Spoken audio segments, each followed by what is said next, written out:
Somebody called me today and said, the husband said no, divorce. And the wife said, can you imagine? I said, well, as much as I know, when you enter marriage, it's a cage. You have no choice again. You had a choice before you entered. Now that you have entered, you have no choice. And go and check the Bible. It didn't say marry who you love. You are only commanded to love who you marry.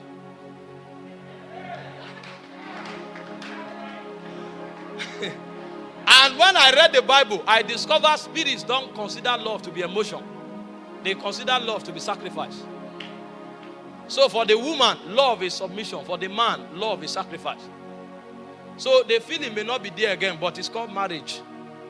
And in marriage, you have no choice. It's taken away. So go back. I said the problem of marriage is one, is flesh. And the cure of marriage is supply of the Spirit.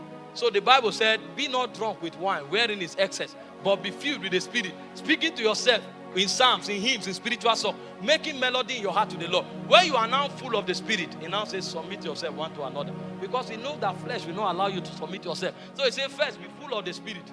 When you are full of the Spirit, it's easy to submit as a wife. And when you are full of the Spirit, it's easy to sacrifice as a man. If you are not, there will be crisis. That's the wisdom of the immortals. He knows that in time, there will be many options.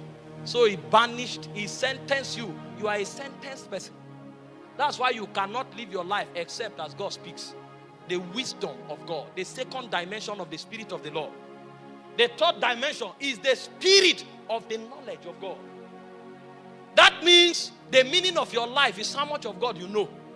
In John 17 verse 3, he said, this is life eternal. He didn't say breadth, he didn't say duration.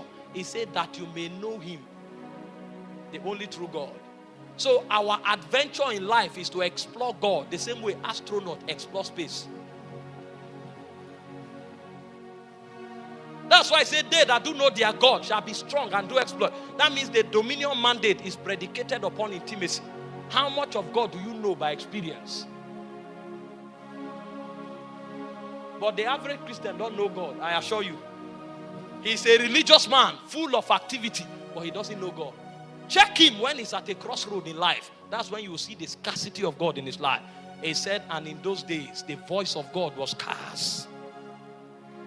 And the lamp had gone out.